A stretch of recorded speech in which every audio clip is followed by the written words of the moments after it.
What is one thing that any good superhero movie has taught us? Well, that every protagonist needs a good team of sidekicks. Think of the Avengers or the Justice League. This is what Donald Trump's cabinet is going to be like for him if he has made the right picks. The cabinet is made up of 15 heads who run executive departments for everything from the Treasury and Agriculture to education and defense. Now, as with any cabinet nominations, there is going to be some controversy, so we are here to sift through the list and talk about the nominees that are a piping success and those nominees that everybody loves to hate. Thank you for the support you have shown us so far. It has kept us going. Please continue to like, comment, subscribe, and share with your friends and family to grow our little community.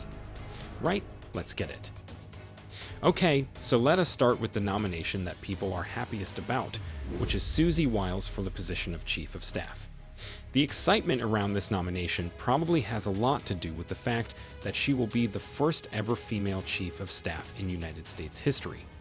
Wiles was a very big part of the Trump campaign, and she was well known for being the woman who made things happen behind the scenes. Special, but appreciation for Susie and Chris, the job you did. Susie, come here. Come here, Susie. Chris, come here, Chris. Susie likes to stay sort of in the back, let me tell you. The Ice Maiden, we call her the Ice Maiden. Her prowess in the campaign earned her the name Ice Maiden because of her calm exterior and her ability to stay calm under pressure. As Trump said, she does like to do the background work, but do not be mistaken into thinking that means she is not on the money. Susie Wiles has had a very rich career and has worked in politics since as early as Ronald Reagan's successful 1980 presidential campaign. As a campaign superstar, she was also in charge of electing Rick Scott and Ron DeSantis as governors of Florida. Not a lot of people know about her, but if you are into politics in Florida, where she is from, you know that she is very well respected. Top Trump pollster Tony Fabrizio had this to say about Wiles. There is nobody, I think, that has the wealth of information that she does. Nobody in our orbit. Nobody. She touches everything. It was very smart of Trump to use her in his campaign because she has some experience working with businessmen and turning them into politicians. In 2010, she turned Scott, a then businessman with little political experience, into Florida's governor in just 7 months, and Scott has made it all the way to U.S. Senator since then.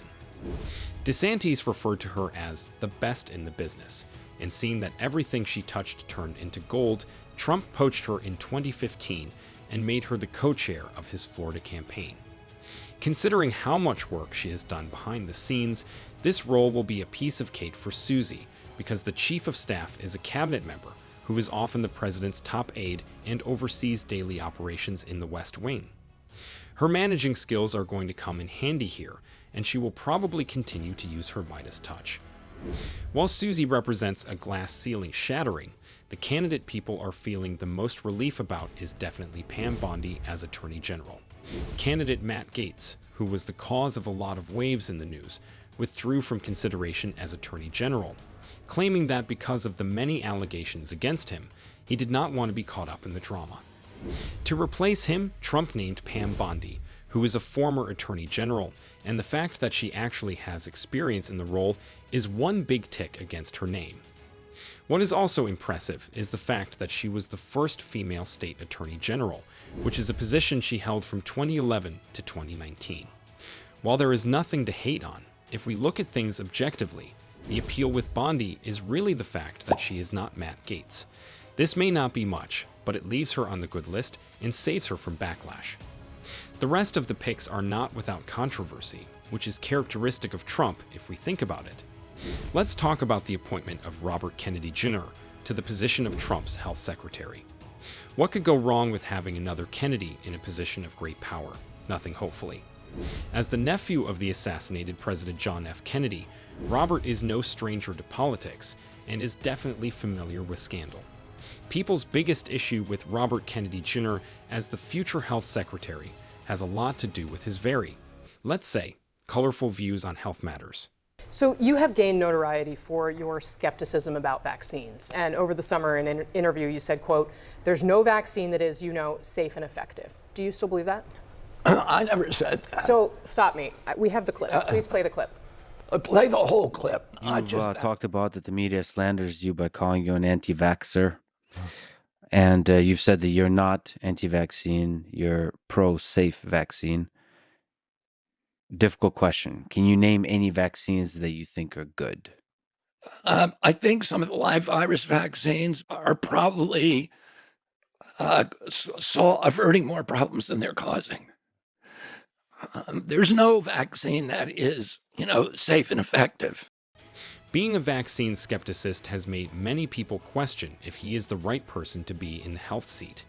After his slander campaign against vaccines, shares in vaccine makers and healthcare firms around the world slid sharply, and the head of the American Public Health Association told the BBC that Kennedy's criticism of immunizations caused great damage in health in the country. After doing all this talking, can you believe that he has no health qualification or experience in public health? The scariest part about all this is the fact that Kennedy has already given us a glimpse into what he would probably do if he entered a position of power. When he was running for president last year, Kennedy made it clear that if he was elected and faced with another pandemic, he wouldn't prioritize the research, manufacture, or distribution of vaccines. Instead, he stated that he would find treatments that worked on building people's immune systems, because apparently, vaccines have caused more deaths than lives saved. What further makes his nomination suspicious is the fact that after he ended his independent presidential campaign, he endorsed President Donald Trump, and then conveniently after this, his running mate, Nicole Shanahan, told an interviewer that Kennedy would do a great job as Secretary of Health and Human Services. Fishy, isn't it?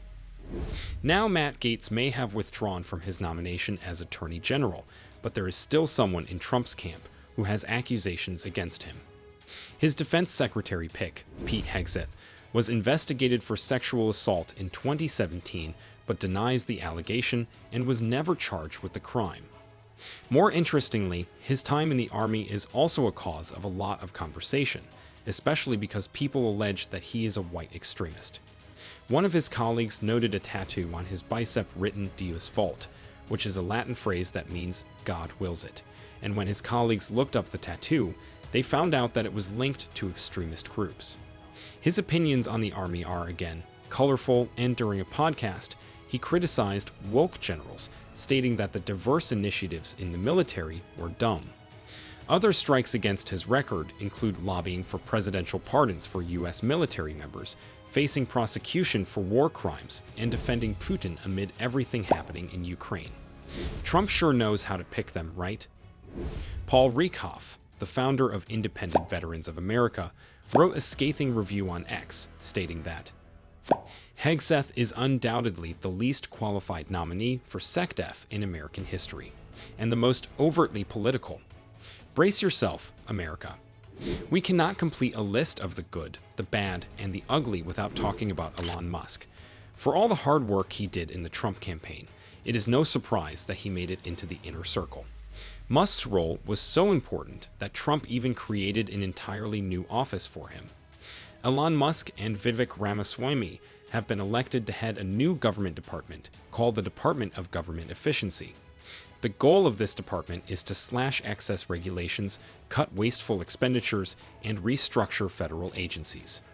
Trump is of the opinion that there is a lot of excess money that gets lost in the pipelines, and trillions of dollars can be saved. Musk shares the same vision and believes that a major rollback of government regulations and laying off wasteful employees is the answer, and as the Secretary of Cost Cutting, he believes he will save at least $2 trillion. Here's the catch-22.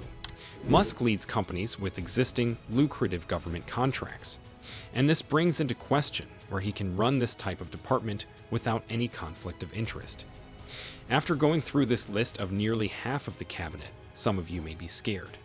However, the most important thing to remember is the fact that this interesting cabinet has to be approved by the Senate, and this final check and balance could possibly be what removes some of these nominees. The people we have discussed are worrisome picks because the public believes they lack the experience to run such departments and have openly shared some problematic views. What is in store for American politics? Only time will tell as Trump steps into office for his second reign.